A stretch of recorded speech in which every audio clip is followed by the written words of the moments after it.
All right, everybody. Welcome to another episode of the Championship Rounds podcast. Today is just going to be Nick and I because all the others are gone missing. I don't know where they're at, but Yeah, we don't know what happened to them. we'll see.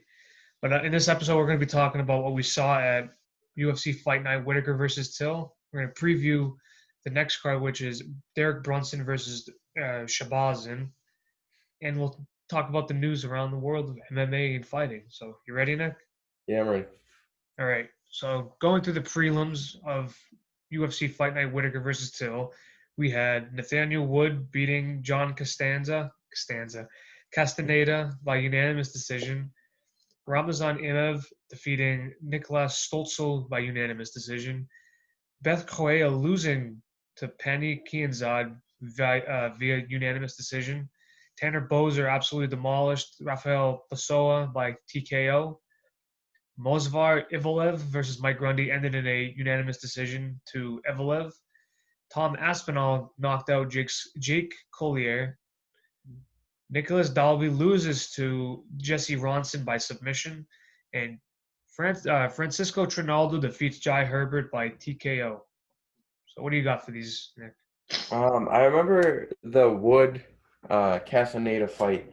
I just remember Wood I remember him being very quick, and I mean, to be honest with you, I watched a good amount of the prelims, but not in detail like I did the main card. I'm just being honest on that one. But I remember Wood doing well. Emev, I think, was that the fight that only had no, there was one fight that only had 35 strikes between the two fighters. It wasn't this one, but MF scored 4 takedowns on 12 attempts. So, I mean, he was clearly trying to get to the ground. Betch Kohea losing. Not really surprised. I picked Kinzad to win that fight, but by his decision. I didn't expect anyone to get finished. Bozer, I think that was It was a good I wasn't, knockout. I yeah, remember it was a that's a good good knockout. knockout. I wasn't necessarily surprised because I picked them to win, but when I saw them in the ring, though, it looked like it was a light heavyweight versus a fucking Oh, well, there it is. French, versus a heavyweight. 'Cause I mean, uh, Pesta, whatever, however you say his name. I'm not Pessoa. so whatever his name is, but he just looked about 50 pounds heavier than Bozer. It was like he just looked so slow too, and it was like his 10-1 record at the time was very deceiving. I don't know who he beat, trash cans or pieces of Yeah, ham. so I just watched the highlight, right? This is the one where Bozer hits him like very like on the eye, and then like Yeah, Pessoa is going like that, and he just falls down. yeah, That I got this one confused with I think Aspinall. I think Aspinall's was the good one. yeah. Aspinall's was a good one. Yeah, I so remember we were because we were watching it together, and we were like, "What did he get poked in the eye or something?" yeah, Because it looked like he did, but I think he just got hit and he just grabbed his face. I don't know. it was weird. But Evelev, I'm pretty sure this was the one that didn't have. No, maybe I'm wrong. It was kind of weird because Evelev is the guy you would have thought that would have taken it to the ground, but he had 0 takedown attempts, and Grundy took him down 6 times. So UFC judges, if you take someone down 6 times, it doesn't matter if you got dominated, you're gonna win the fight, but not in this case because he only lands 25 strikes. So that's kind of surprising. A Russian winning the striking exchanges. Usually it's the ground. Aspinall, this was one I got wrong. I thought Collier would take it, but to be Apparently honest with not. you, yeah, it was heavyweight. So, I mean, just look at the strikes. 10 for 10 Aspinall was. He just, I believe, what did he land on Collier? So I think this was also a one that had a delayed reaction to it. Yeah, I think it Like, he was. landed like a straight. I'm watching it right now. Hopefully this shows it. But there's so many fights. I forget how. Yeah. I remember getting knocked out. Oh no! So this one was just a flat out like straight punch, and then Collier went down, and like it was just a quick knockout. Oh, now I remember. Yeah. So yeah, this one. Which one am I thinking of? I can't think of it. Oh, it was Trinaldo's. It was definitely Trinaldo's. I remember Trinaldo on Jai Herbert. Jai Herbert like This is the one that started all the controversy about Herb Oh Dean. yeah. Yeah, let's talk about that. So who was talking? It was Dan Henry talking about Herb Yeah, Dean not Dan doing well. Hardy was Dan like, Hardy. Yeah, it's yeah, like, well, if you look at that fight, right? Jai Herbert gets punched straight and he has a delayed reaction. He falls back, and Trinaldo stands up, looks at him for about 2 seconds, and then he starts was like punching him. punching him. I think he was like grabbing his jaw. It looked like for a second, like he broke his jaw, Yeah, and then Ronaldo just got on top of him and started. But like Herb didn't stop it before he jumped on him. So I think Ronaldo didn't know what to do. He's like, I think he's out, but like I don't want to like like hurt mistake him. it. Yeah, you don't want to hurt him. Yeah, you don't want to hurt him, but at the same time, you want to make sure you finish the fight because if you don't, it could come back to bite you if you end up losing. So it's kind of like you have to pick what to do there. I don't know. Yeah, but I mean, Trinaldo winning. I mean, if you're Jai Herbert, you already started late into your career. He's like 30 something years old, I think. He's He 32. lost to a 40-year-old Francisco Yeah, Trinaldo. not a good look. It's not even he lost to a 40. He got knocked out by a 40-year-old. Bad too. He's not good. Oh yeah, another fight on the prelims: Dalby versus Ronson. Everybody, so I remember I got this one. This one was one of my favorite ones because on ESPN Pick'em, everybody chose Nicholas Dalby to win, and only 7% chose Ronson to win, and I was part of that 7%, and I got it Yeah, right. So that's the I only didn't. I reason did why. not pick Ronson in that fight, but yeah, I mean, I don't. I do remember that fight a little bit. I mean, it was pretty quick, but a lot of the Nice little prelims. submission. Yeah, it was a Yeah, weird submission because like we didn't know if it was it in or not. It was like yeah, but he tapped, and I was like, eh. I just remember. I think it didn't even look like it was under the chin because it was a rear naked choke. It didn't look like it was under the chin, but I guess it was enough yeah, but for. yeah, sometimes you never know, right? Yeah, they might just want to get out of there quick, so they just Yeah. tap. All right, is that all we got on the prelims here? Yeah, that's all I got. All right, so first fight of the main card. This one was the one that I was really looking forward to. Yeah, Kazmat Chimaev defeating Reese McKee by TKO in the first round after fighting another guy a week before, Yeah, submitting him in the first round. this guy, he's crazy. That's insane to be able to submit someone and then a week later knock someone out in the first round. Now, McKee's record was 10-1. We can argue whether he's a good opponent or not. I've never really heard of him, so it's kind of not something for me to judge on. But even if you're going against anyone with any kind of like high level of martial arts and you knock him out in the first round, it's impressive. And everyone's comparing him to Khabib. I don't necessarily see it. I think their styles are different, I but feel like I feel like he will be good for the welterweight division though. yeah, I Chimaev, agree. if he stays at welterweight, we don't know if he can move up or not. Or yeah, he says he wants to get two belts. Um, he even I think he said yeah, I think he said he wants to move up to 185 too. And then Robert Whittaker's like, nah. Yeah, I forget what he's saying, but it was like, nah. If I'm Chimaev, I try to go for that 170, keep going there, and then see where he gets because I don't know. I mean, it's still very early I on. He mean, he hasn't broke fought. a UFC record in his first two fights, so Yeah, but he hasn't and fought a like pretty good one too. Matter of fact. yeah. But like, I want to see him versus some top guys at some point. Obviously, not his next fighter. I think he's only 8 He now. needs to build. I think he needs to build his brand before he gets some decent fighters. Yeah, maybe get him to like 12-0 or something. Give him some like good fighters, but not great. Then you build him up and get him like the 15th ranked guy or something, so he can jump in the rankings. Then just kind of build him up from there. Because sometimes you could be ranked 15th, but you can only be 2 or 3 fights away from a title fight as long as you beat the right people. Yeah, and I feel like UFC sometimes it kind of pushes fighters too fast.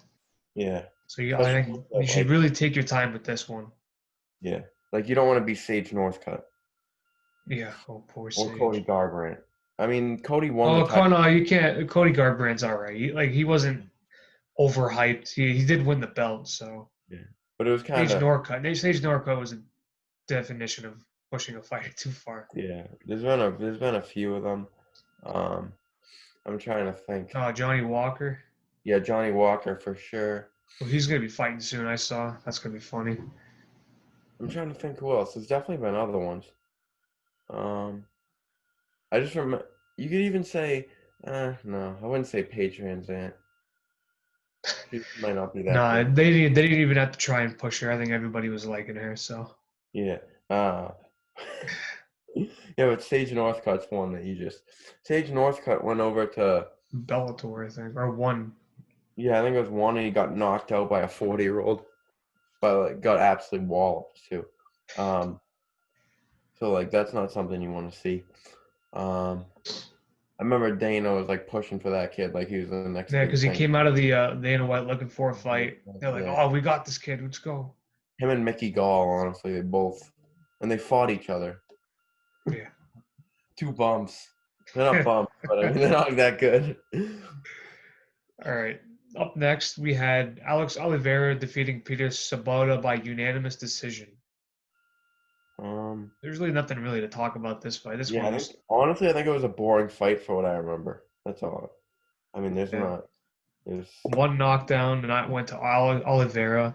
yeah, 96 total strikes for Oliveira, 68 for Sabota. yeah, and there wasn't And, even a takedown, so it must have just been them staring at each other. yeah. So it was just a simple fight, easy win for, or not even, I won't even say easy, but like easy decision win. Just Yeah, he just did everything well, I guess. But I don't remember it that much because up next, I just lost it. We had Paul Craig defeating, who was it? Antigolov. Yeah, Whatever. defeated him by submission in the first round. I remember this. Yeah, it was the triangle choke. This one was Yeah, weird. but he didn't really have it locked in. Usually, what they try to do is they try to get the leg behind the neck and then they pull on the head more to put more pressure on. He didn't even really have it behind the neck and he didn't even pull on the head. So, and then, um, to be honest, in the weird position they were in, I didn't even see who tapped. Aguilar had his hand like up here and he went like this. And, but I didn't think the triangle choke was really locked in that much, but apparently it was locked in enough to cut off like Aguilar's circulation to some extent because he tapped. I mean, I was I Yeah, wasn't surprised. I was confused too because nobody celebrated.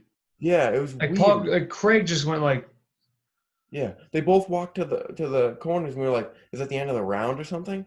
But they were like, "No, they're not sitting down." So it must. And then I was like, "Oh crap!" And then they showed the replay because he tapped like this, like so nonchalantly. It was like I didn't even see it when it happened because the triangle choke wasn't even locked in to like the best of it that could have been. So I was very confused. "Yep." And next, Carla Esparza defeated Mariana Rodriguez by split decision. I mean, I thought this was going to be more of a boring fight, but it was actually kind of decent. Like they as far actually tried doing something, but yeah, as far as I had a big cut yeah, on it's just them. Esparza just absolutely dominated. Really, 5 takedowns out of 9 attempts, landing 118 out of 152 strikes. I just felt like did a very good job. Yeah, and it had almost 9 minutes of control. Yeah, So it's just like a much better performance than the last time we saw her. 'Cause I thought I she was was gonna cakewashed. yeah, honestly, I picked Rodriguez in this fight. I was just because with the 12-0-2 record, I was hoping maybe she'd win, kind of move up in the rankings. Esparza has just kind of been there in the same spot for like the past 25,000 years. So it's kind of like I wanted something new. I will say about Rodriguez's record, having 14 MMA fights before this fight and having 2 draws is something you don't And usually that's see. impressive. That is impressive. That's something you see in boxing, not even that little fights, but like in MMA, you usually don't see 2 draws on a record, especially with that little amount of fights. It's very rare. I don't know if that's a good thing or not, Yeah, I but don't know. We'll figure that out sooner or later, I guess. But all right, the big one was next. So Alexander Gustafsson moves up to heavyweight just to lose to Fabricio Verdum by submission, an armbar. it was. I mean, we have a friend and he's a big Gustafsson fan because he's Swedish, and I was telling him if it stays standing up, I like Gustafsson's chances, but if it goes to the ground, he's screwed because it's not even a stereotype. If you're Brazilian, you're extremely good on the ground. It's just what you're brought up to do. And Verdum is just extremely good on the ground. Once he got Gustafsson on the ground, Gustafsson had about a 1% chance of winning that fight. Once he got Gustafsson had his hands together, preventing the armbar. But after a while, when Verdum's just pulling on your arms, you're gonna get tired and eventually just let go. Right when he let go, he tapped because he knew my arm's gonna be ripped in half if I don't tap right now. So, I mean, very disappointing for Gustafsson. Verdum's not even going to be in the UFC because he said he's going to a different promotion. You lost to an 88-year-old guy that's not even in the UFC anymore. How you feel now, Gustafsson? Well, on social media, he didn't really show that it bothered him too much. He was just more excited that his teammate won. Yeah. I mean, So I heard that he's just going to try to like wash that out and then fight someone else like and just try to soon, win and just he's try to gonna get soon. we were thinking like, oh, he should probably retire if he loses to Verdum, especially in the first round. Apparently, he's just going to pretend like nothing happened, which is not what I would do. But Poor Gustafsson. He's had a rough year or yeah, a couple rough years. he had a few rough times. Gets demolished by John Jones the second fight, loses to an 80-year-old. All right, next we had probably the most entertaining fight of the night. We had Shogun Hua going up against Rodrigo Nogueira, and Hua won by split decision. Oh my god, the battle of the freaking dinosaurs. This is great. The pterodactyl versus the freaking triceratops or whatever. But this was like a very I heard people say like I watched Chael Sonnen and he's like Nogueira won this fight. Honestly, I don't sure. even care. Honestly, who knows? I didn't care who they picked to win the fight because honestly, they were both like extremely tired and Like, they were um throwing though. I will give them credit. They yeah. were throwing punches. I was surprised by that. I was like, all right, We were thinking that should have been a double retirement fight. Like winner retires, but loser retires as also well. retires. But Nogueira just retired. So I Yeah. mean we expected someone to retire. Shogun, what is he, 38 years old? Don't really see too many big fights in his future because if he fights any of the top guys, he's gonna get whooped. That's just a fact at this point. At light heavyweight, what are you gonna have him fight John Jones again?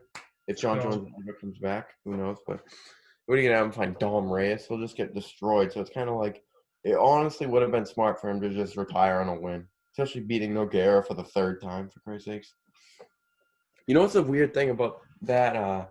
All three times they fought each other was like 7 years apart. It went like '05, 2012, and like 2020. How do you fight someone three times in a 21-year span? It's like a 20-year span, something stupid like that. It's so stupid. But I mean, I don't know.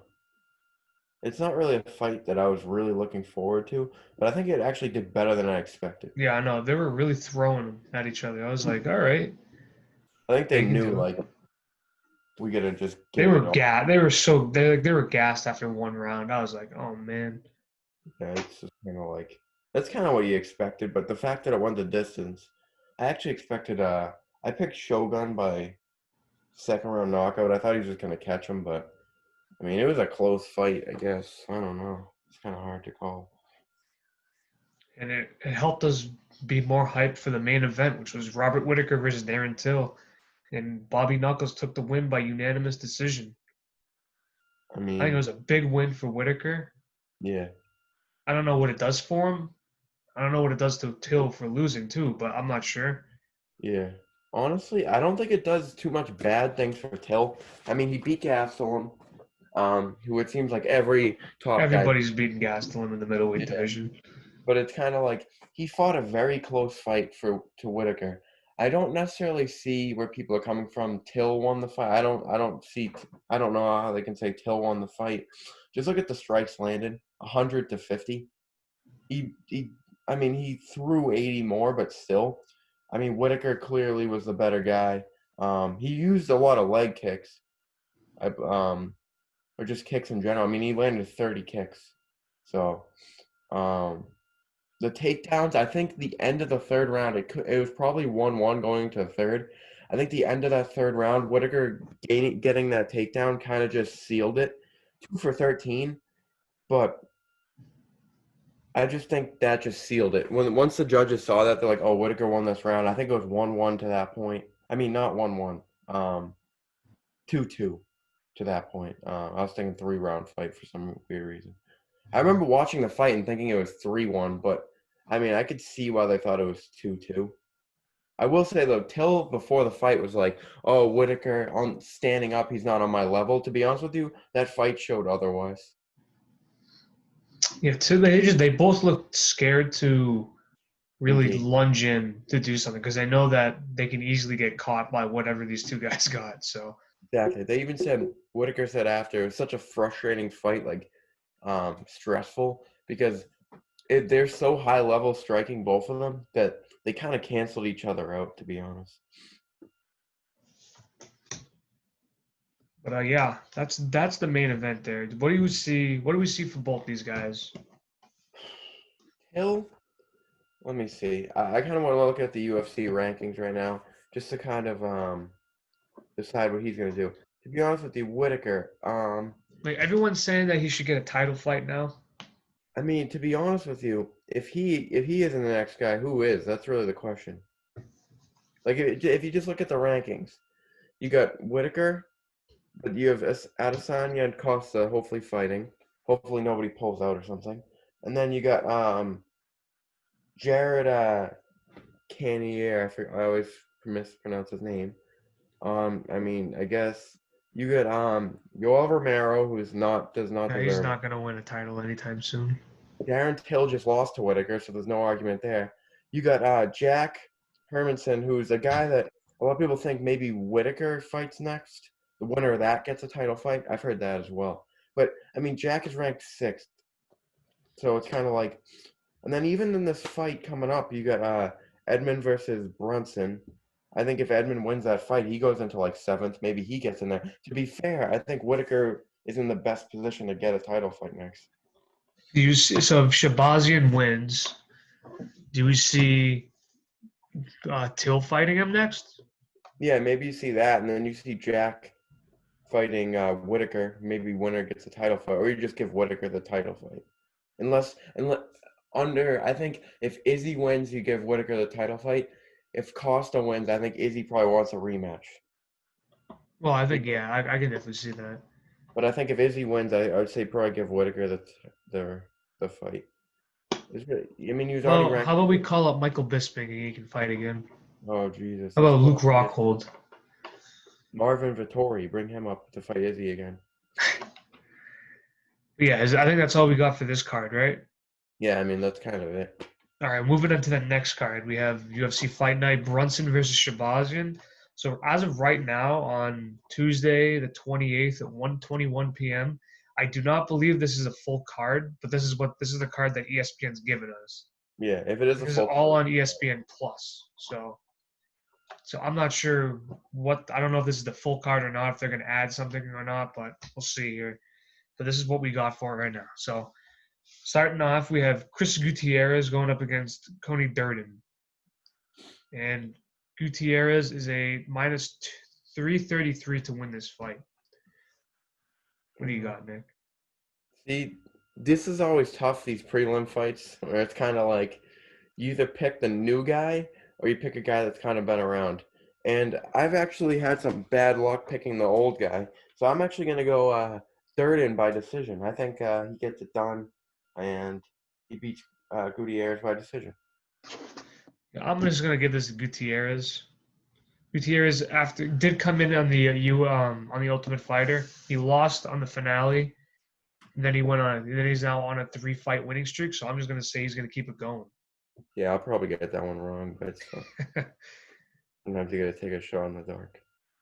Yeah, I'll say Gutierrez versus or Gutierrez defeating him by second round knockout, TKO or whatever. All right, up next in the featherweight division, we have Jamal Emmers going up against Timur Valiev. And Valiev is a minus 175 to win this fight. So I'm Ooh, not mistaken, Jamal Emmers fought recently, right? I believe so. Yeah, I he remember. fought at 248 and he lost Yeah. to Chick Dosdy. I can't say that. Oh, I remember Jamal. I was actually watching old Dana White looking for a fight last night. He fought some guy on one of those cards and lost, but Dana was actually very impressed by him and said if he keeps fighting, he'd get on the in the UFC. So Really? yeah, I remember some of these guys you go back and watch like Kelleher, he was on there. It's just kind of like weird seeing these guys that like you forget that are on Dana White looking for a fight, then you go watch them. Even Ricardo Ramos, he lost his fight on there, and then he made it further than the guy who won the fight. So it's kind of like you never know. Yeah. In this fight, though, I don't even know. Is this Valyev's first fight in the UFC? Yes, it is. He is currently he's 17 or he's 16-2-0. He's fought in the PFL, so he has experience in that. Yeah, he fought in the World Series of Fighting and in PFL. I think he lost. He lost to Chris Gutierrez, who's going to be fighting before this. Yeah. He lost to him and he won to him. They fought twice, so there's history there. I don't know. Maybe That's they'll just fight a third time if they crazy. both win tonight. That's just crazy to think about. Yeah. But yeah, his last fight was December 13th, 2019. So I'm not sure. I'm gonna put my prediction, and I'm gonna say Valiev by. I'll say that by decision. Yeah. I'm also going Valiev.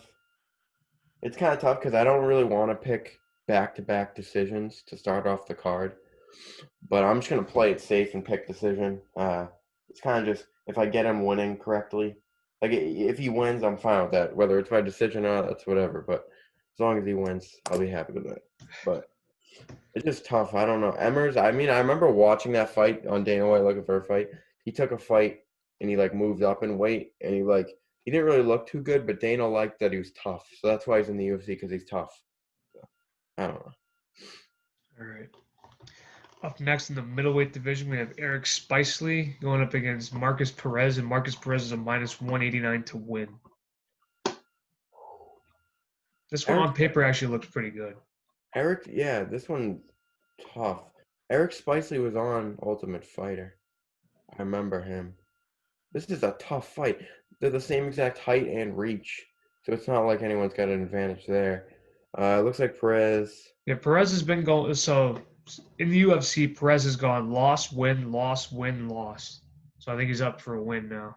He keeps the Yeah, pattern going. I'm actually gonna go Perez. This is tough. He's never been finished, but Spicely has been finished 5 times. So it's kind of like I'm low key leaning Perez by submission. I guess I think they're both very good on the ground. So Yeah, so this one will definitely go to the ground. It looks like. I'm going Perez by submission. I don't know. I'll probably go second round. I'm gonna go third round armbar submission for Marcus Perez. Yeah, I'm not gonna pick what he's gonna win by. It might be a half-ass triangle choke. I don't know. Yeah, we never know. All right, up next we have Ray Borg going up against Ray Borg. Going up against Nate Maness in the bantamweight division, and there is no line for it. Oh no, this is gonna kill me. So this is Nate Maness's first fight in the UFC. Yep. He's I think he's won 4 of his last 5 fights. 2 of his last, so he was knocked out 2 fights ago, but in his last 3 fights he has 2 knockout wins himself. This is tough because Ray Borg's been around forever, and it's like you would think he's gonna get this win, Which you never know. but you never know. Look at the numbers though. Ray Borg is 5'4". This kid is 5'10", and the reach there's a 9-inch like difference. Like this is ridiculous. So yeah, Ray Borg's definitely going to be taking it to the ground. Yeah, it's just kind of weird. Do I pick the UFC veteran, or do I just I feel like I'm gonna choose Nate Maness. I have no idea how he fights. Like ESPN's not giving me anything right here, so I'm just gonna take a shot in the dark. I'm gonna say second round TKO by Yeah, Nate Maness. I'm going Maness as well. Just looking at that reach, I thought Ray Borg was older than 26. When did Ray Borg get 26 years old? How's he the younger guy in this? I feel like Ray Borg's been around since 2005. I've only been watching UFC since like 2012, but Honestly, I'll just go Manis by first round KO. Oh, he's gonna come in with a statement. Yeah, I think he's gonna use that reach. I don't know how he fights, but if he's smart, he uses that He's reach. gonna definitely work on his takedown defense. He needs to, because that's Yeah. what Bray Bork's gonna do.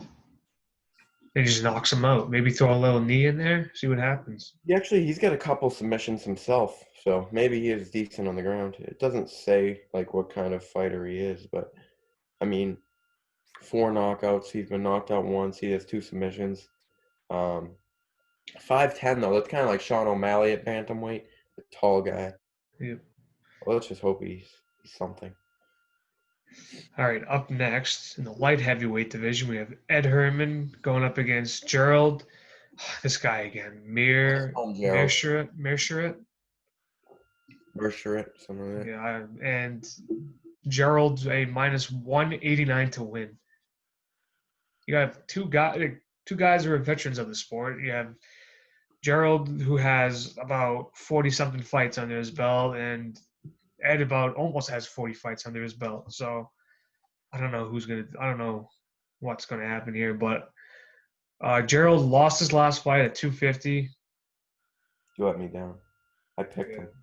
and, and then Herman, I can't get his profile up, but I can get it up. He won his last 2 fights, but he lost the 3 previous to that. Actually, yeah, he lost the 3 previous to that versus decent fighters though, like Krylov, Dalloway, and Vellante. But he really hasn't fought in a while. November 2019. so I don't know. I don't know who's gonna win this fight. Gerald. I don't know how to say his last name. Like You I call him really wish I Gerald. could. That's Just what I call call him him. Gerald, Big Gerald. But I'm gonna say that he wins this fight because he did lose his last one, and he's doing that typical win one, lose one, Yeah, win yeah, one, yeah, off like and that on. stuff. He's lost versus So good guys though. yeah, so I'm just gonna say that he's gonna win this by second round submission, rear naked choke. Yeah, both these guys have a combined like 40 wins by submission. Well, so it's kind of like ridiculous. But I'm actually gonna pick. I think they're both good on the ground. It says Herman's a striker, but he has 14 wins by submission. Usually strikers don't have 14 wins by submission. But I'd say I'm going with my boy Gerald. Last time I picked him, he got absolutely embarrassed in the first round. Got knocked the out. He got destroyed. I don't know why I picked him, but I'm just gonna ride the Gerald train. I'm going Gerald by decision. Could be a very boring fight, but as long as Gerald wins, I'm fine. All right. All right, up next in the bantamweight division, we have Frankie Saenz going up against Jonathan Martinez, and Jonathan Martinez is a minus 200 to win this fight. Uh, Honestly, Frankie Saenz is one of those veteran guys. Um, I like to pick against the veterans because I want the young guys to kind of like get in there. So like I'm rooting for the young guys to win. But I mean, Martinez lost his last fight via split decision. Has never been finished or anything, and he has 6 KO victories. You know what? I'm gonna take him by decision. But he could very well knock Signs out, or Signs could knock him out because Signs Signs has been knocked out 3 times and is 39 years old. You know what? I'm changing my Martinez prediction to a third round KO. All right. Now I'm going to say Frankie Saenz by decision. I just hope he. I mean, I don't mind these older guys, but when you're 39, if you win, it's not gonna really do anything. Like you're not gonna be getting title shot. If Martinez wins, he's not in title shot contention, obviously, but he can just keep building up at like what is he, 26 years old? So, Yeah. oh. All right. Next, in the middleweight division, we have Kevin Holland going up against Trevin Giles, and Kevin Holland is a minus 200 to win. This is tough. Was Kevin Holland was one that knocked the guy out in like a minute, then he got scheduled for like a week later, then got hurt. Yeah, I think so, because he was on the Overeem card recently. Yeah, he was on the Walt Harris. Yeah, Overeem Yeah. Harris. He's not. I don't think he's ever fought in a pay-per-view. This man's been on like 10 straight fight nights. Uh, No, he has. He fought on a pay-per-view. He fought at Dillashaw Garbrandt too, back in Yeah. those days. Well, I don't know if it was on the prelims or not, but Yeah, it probably was. I mean, he's not. Doesn't strike definitely me because as a he main came card from fighter. Dana White Contender Series, Yeah, then came out.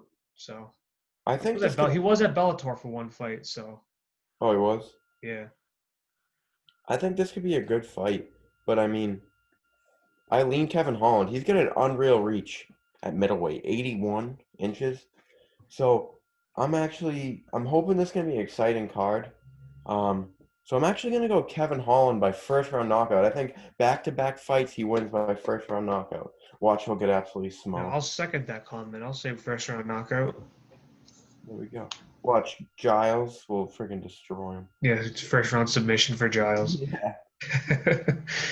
All right, up next we have Lando Veneta versus Bobby Green in the lightweight division, and Veneta is a minus 139 to win. Uh, Not looking forward to this fight. If you want me to be brutally honest with you, probably just gonna shut the TV off and go to sleep for this one. Bobby Green, he recently beat Clay Guida, the Battle of Yeah, the Old Farts. But I don't know. This fight's close because like Bobby Green, he's been around, he knows what he's doing. But I'm gonna pick Venata, however you pronounce his name, by decision. I think it's gonna be a boring fight, but I think he edges him by decision. But who knows? yeah, I'll say Veneta also by decision. It's just like you look at what Bobby Green's done in the UFC, and you're kind of surprised how he's still in the UFC. Because you sure he won his first one, two, three, four, and then he lost three in a row. Then he drew the next one. He won one, then he lost two. Now He's he's such a won again. freaky guy. Yeah, I don't know. I feel like he's just gonna lose again. Yeah. So I'll say by split decision though. I think that he'll maybe snag around there. All right. Next we have a pretty decent one. We have in the welterweight division, Vincent Luque going up against Randy Brown. And Vincent Luque is a minus 189 to win. Ooh. Do I be bold? You're gonna say Brown? I don't know because I feel like Luke will probably win. But dead ass, I remember Randy Brown being this another guy from Dana White looking for a fight. I mean, um, I Like he's just been remember, around for a while. He's been around since 2016. yeah. Honestly, oh, I don't know if I want to do it, but I'm gonna do it. I'm picking Randy Brown in this fight. I'm going Randy Brown by decision. I'm going Randy. I think this goes the distance. If you're gonna be bold, I think I'm gonna be bold too. I mean, I look at Luque, I respect Luque, but like, is he really that good? I Like, don't know. I think that's maybe he is, right? Because you look at what he's done. He's done a lot. So I don't know. This one's a tough one for me though, because I look at Brown. I'm like, yeah, like I think it's time for him that he starts pushing himself. yeah, His biggest win so far is against Mickey Gall. yeah, not a great win, but I mean, So no, I'm gonna say Randy Brown by second round submission. Randy yeah, I Brown, mean, he's known for his submission, or he's done a few submissions here and there. So I honestly think it'll be a good fight. I just have it going the distance. I could definitely see either guy finishing it, but I just when I looked at this fight on paper, it's like I know Luke is the favorite, but I don't know. I just feel like Randy Brown, if he can use his reach and height and just kind of like, I feel like he should win this fight, but whatever. I guess we'll have to see. all right, the co-main event we have in the women's flyweight division, we have the Scottish Joanne Calderwood going up against Jennifer Maya, and Calderwood is a minus 189 to win. Um, I don't got too much to say in this fight. If you want me to be brutally honest with you, I remember Calderwood. I don't remember who she fought, but I remember being some. Oh yeah, Cavilio and Chahugan. She fought both those. Lost to Jiraj, yeah, So she's got a lot of good fighters. She's got some good fighters that she's fought, but she's lost to most of them. But she has beaten Valerie Latorno, who I believe fought Joanna for a title. yeah. So Not saying that she necessarily deserved that Yeah, title. she was also there for the beginning of Invicta. Yeah, She was there. She was on their third ever card. She fought there for a few years. Then she went to the Ultimate Fighter and won the finale. And then from then she lost 1-2, lost 2, 1-2, lost 1, win 1. So like I think it's just that she needs to start picking up some yeah. wins. She beat. Her last fight was the Khabib Poirier fight. So it's been a It's been while. a minute. Yeah. I mean, I was looking at who she beat in the Ultimate Fighter. I've never heard of Sihi Soy He Ham. I never No, heard of her. no, I won't. Never. But I mean, who knows? Personally, though, I have Calderwood winning by decision. I mean, I just think it's a safe call in a fight like this. She's taking on Damian Maya. She's taking on Damian Give me a Maya. Maya. Hopefully, it won't be boring like Damian Maya's fights where he just gets on the ground and just drags his nuts on people. But no, I mean, they both lost to Chihugan. That's one thing they have in common. So we They have the both were battle. also in Invicta, so there's Yeah, another thing they have in common. I'm surprised they haven't fought each other before. Yeah. But yeah, I'll say Joanna Calderwell by decision. Yeah, I think it's a safe call. No. All right, now we're in the main event. We have middleweights here. We have old reliable Derek Brunson going There we up go. against Edmund Shahbazyan, 11-0 prospect. I think is he a prospect? I don't think so. I think he's moving up. But I this is think his with this first. fight, he kind of gets out of that prospect realm, and he's Yeah, in I the think process. yeah, this is his biggest fight by far. You're talking about a guy who came through the Contender Series at just one. What is this? So 1, 2, 3, 4, 5. Well, his seventh fight, he went into the Contender Series. He had a bunch of potential there. He won in the first round by KO, and then he kept on going. Then he was granted his Ultimate Fighter spot. Actually, that's what it was. He didn't get the automatic promotion to MMR to UFC. He got the Ultimate Fighter. He went through the Ultimate Fighter and he won at the finale. And then he won again, then won again, and then won again. Yeah, I mean, his last three fights, he finished them all within the first I round. mean, all of his fights except for the Ultimate Fighter finale have finished in the first round, and they're all been by TKO and once by submission. Yeah, So this guy's a finisher. yeah. I mean, this is a. It's not necessarily a tough fight for me to pick. I'm picking Edmund. There's really no way around it. I'm not going by first round. I'm going by third round knockout because I think Derek Brunson's smart enough and probably to like kind of stay away from maybe the first couple rounds, not necessarily engage with him too much, kind of be a wimp maybe. But I think eventually Edmund just catches him and knocks him out. I don't really see Derek Brunson winning this fight, but yeah, I mean To be it's honest with him. you, I'm kind of done with Derek Brunson. Yeah, I'm done with him. I just, You go back to his first fight against Chris Levin, and he won by decision. And then yeah, and then 2 fights later, he lost to Yoel Romero in 2014. yeah. I mean he's like he's fought everyone, but there's no What Izzy? He lost to Izzy, lost to Jacare, lost to Whittaker, lost to Anderson Silva, lost to Yoel Romero. I think that's just like that's the big one right there. He lost to Romero. Oh, granted, lost. that was Romero a long time ago, but I will say he has decent wins on his record. Like, um, Lorenz Larkin is good. Um, Ed Herman, Sam Alvey, Uriah Hall was he's there. pretty good. Machida was old, but he's also Daniel Kelly decent. I will say his last two wins are decent. Heinrich is pretty good. He knocked out our boy Gerald. Yep. But I mean, I just got Edmund, 22 years old, going against a 36-year-old. I mean, if he honestly, I could see him knocking out Derek Brunson in the first round. Derek Brunson has been knocked out 5 times in his career, so it would not be a surprise. So I just think, give me Edmund by third round knockout. I just think he's gonna. I really hope he wins. I'm pulling I'm for gonna that. say Edmund by first round knockout. I think it's gonna be later into the first round. I don't think it's gonna be like 10 seconds into the first round and he's done. Like I think it's gonna be a little feeling out. And then probably around the 4th minute of the first round, we're gonna see the knockout. Yeah, just I I feel don't like think. I feel like Shabazian can really mess up this whole middleweight division even more than it already is messed up. Yeah, we get some guys that could be coming up in this division. Hopefully. I'm hoping he's And one it's of them. already messed up now. Like it's really just a big mess.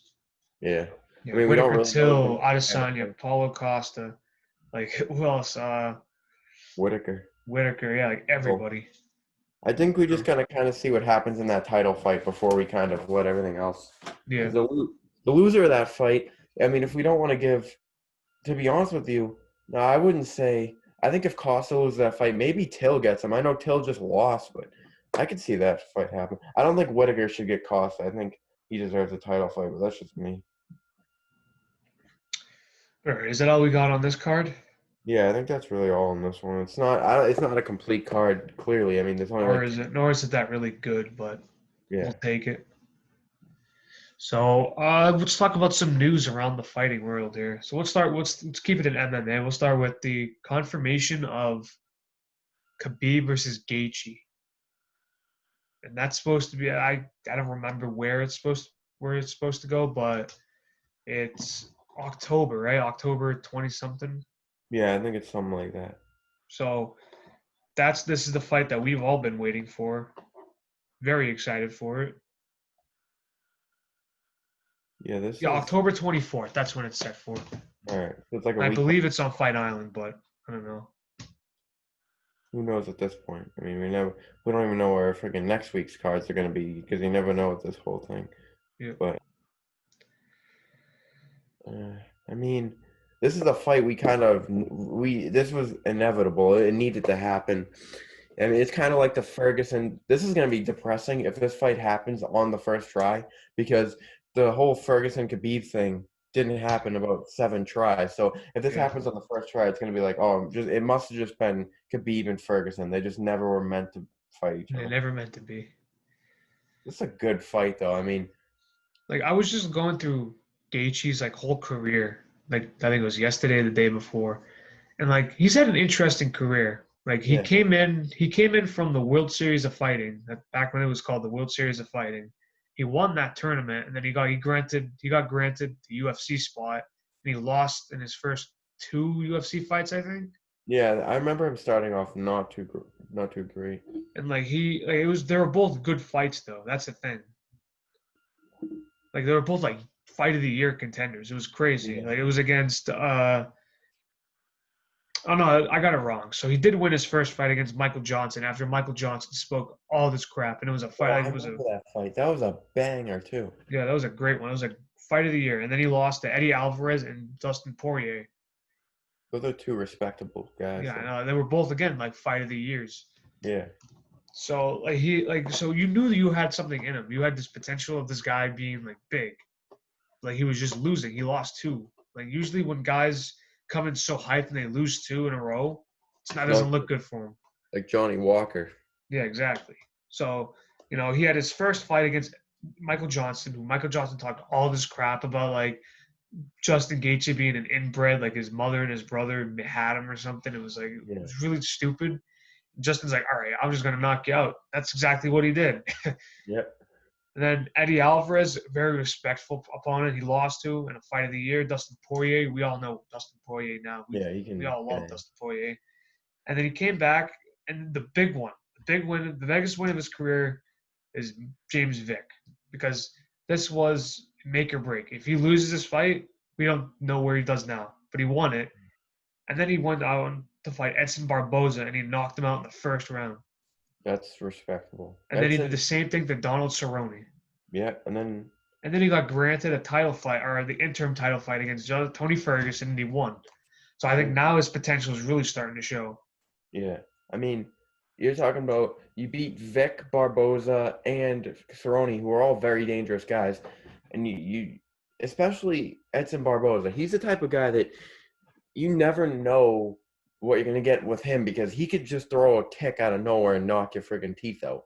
That's the thing about Barboza. He has some of the most impressive head kick knockouts I've ever seen. He's extremely good with that. So for Gaethje to be able to knock him out, I think is a big statement. But yeah, I agree. The Vic win and obviously the Ferguson win are the two biggest wins of his career to this point. I just think, I mean, clearly when we go into that fight, Khabib will probably be a decent favorite. He's gonna be a favorite versus everyone he fights. Even if it was Tony Ferguson, even if freaking Usman came down, he'd probably still be the favorite. Yeah, I mean, we're looking at it now. Gaethje, he's been given the time. He's known that he's going to be fighting Khabib for the longest of time. So he's Yeah, going to be working on his takedown defense. He's also going to be working on his ground game. he's good on the ground. He's Yeah, actually and pretty good. he's just known for his punching. That's all. Yeah, So I think that we're going to be. I think like I don't know. I feel like people will count Gaethje out very like easily, saying that he's not going to have it. But I believe in Gaethje. I believe that I just listening to Justin Gaethje talk after he loses a fight, after he wins a fight, it's the same way. He's yeah, just he's just happy that he fought. Like, he's a very respectful guy. Like, I love listening to him talk and I love watching him fight. So yeah. It's I'll be very pushing for him to win. I think like this. I think we're talking about like maybe if he wins against Khabib, biggest.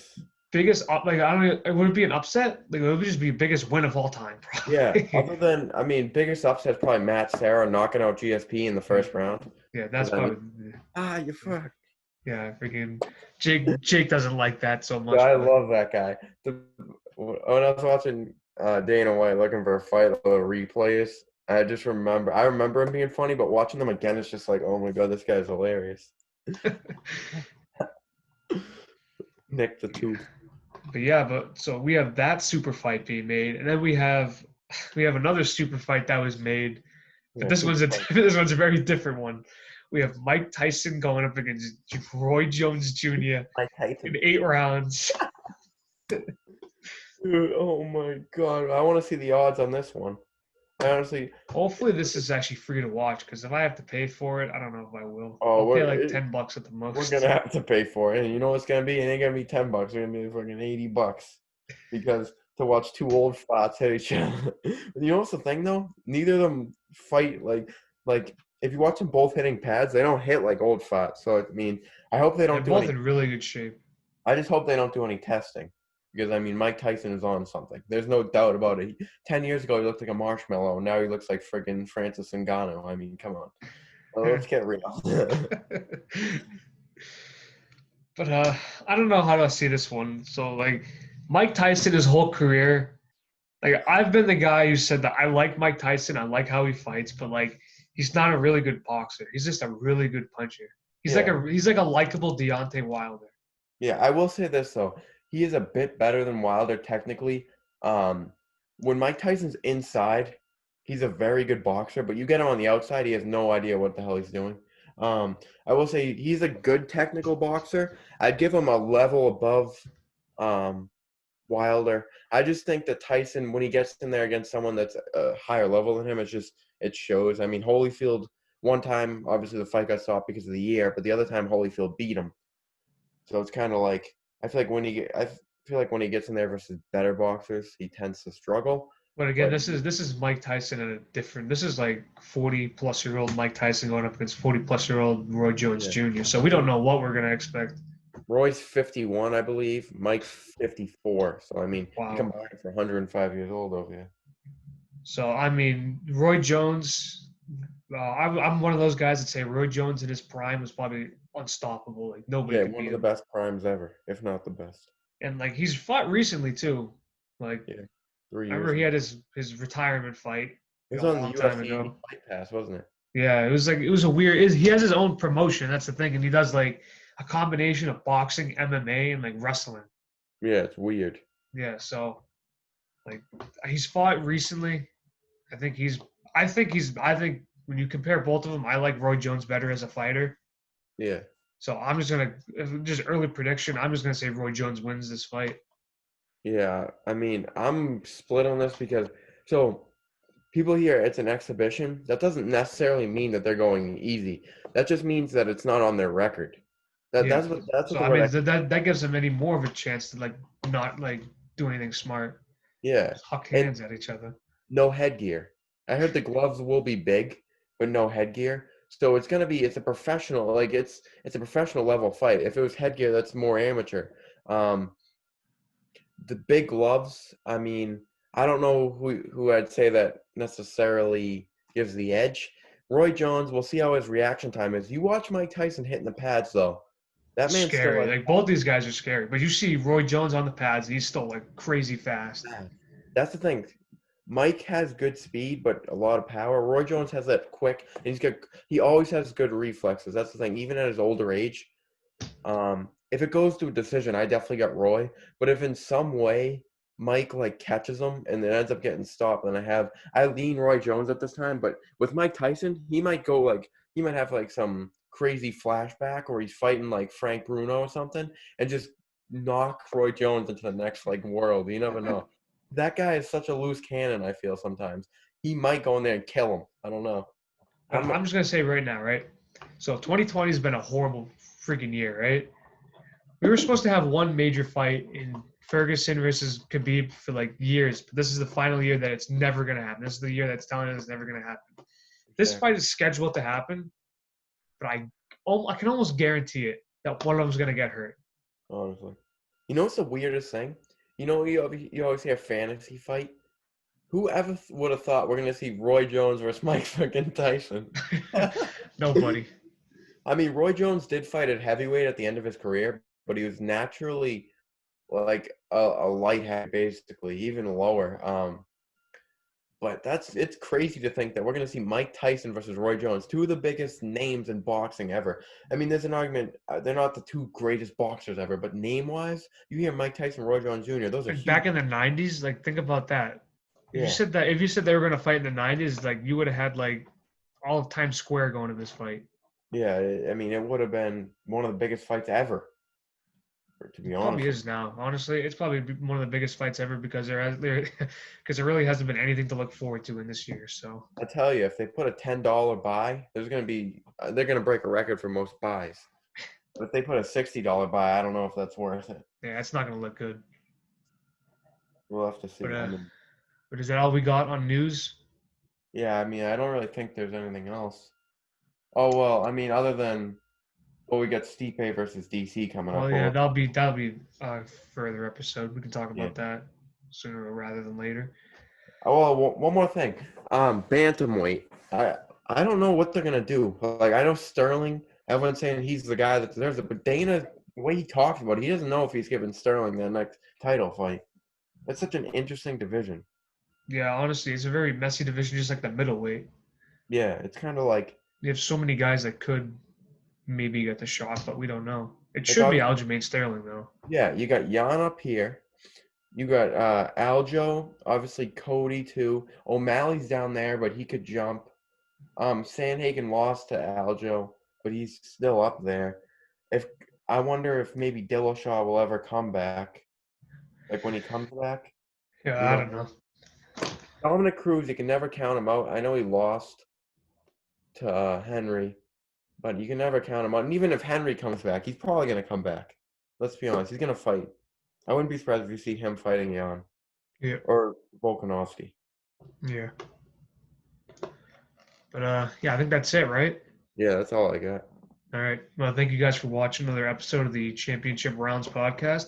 Subscribe to this channel. Subscribe to the Apple podcast feed. Till next time, I'm Rob. That's Nick.